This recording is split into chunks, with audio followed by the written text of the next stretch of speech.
पूछा तो जावेद अख्तर जी ने तीनों से एक प्रश्न किया, अगर तुम्हें भगवान मिल जाए अचानक तो तुम भगवान से क्या मांगोगे? अब पहले वाले ने उत्तर दे दिया, मैं भगवान से मांगूंगा कि भगवान मुझे खूब सारा धन दे दे। क्यों?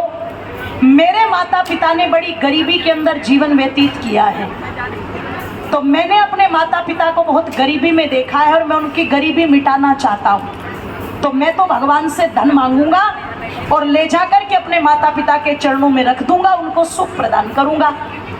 दूसरे से पूछा, तुम क्या मांगोगे?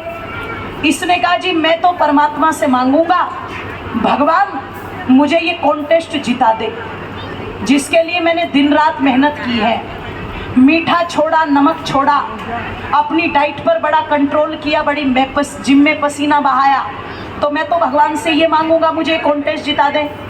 वो जो तीसरा लड़का था दिवाकर पुंडीर मेरठ का, कर्नल का लड़का था वो चौधरियों का, उससे पूछा कि दिवाकर जी अगर आपको भगवान मिल जाए तो आप क्या मांगोगे?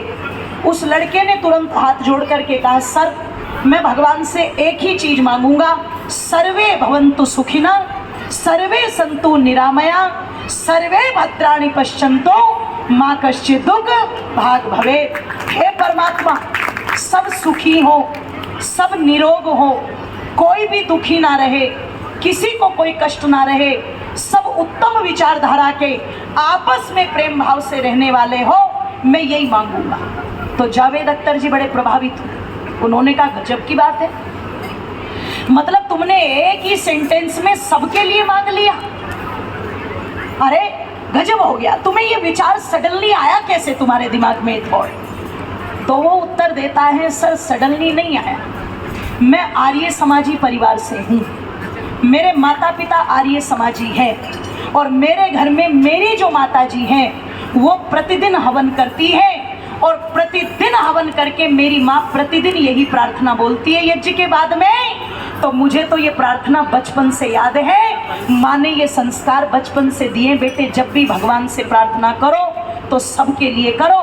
तो मेरे तो ये बचपन के संस्कार मेरे चले आ रहे हैं, मुझे तो वहाँ से आदत है। जब घर में बड़ों का व्यवहार इन चीज़ों के साथ जुड़ा होता है तो छोटे बच्चों के अंदर भी मेरी माताओं कहीं ना कहीं वो भाव पनपते हैं।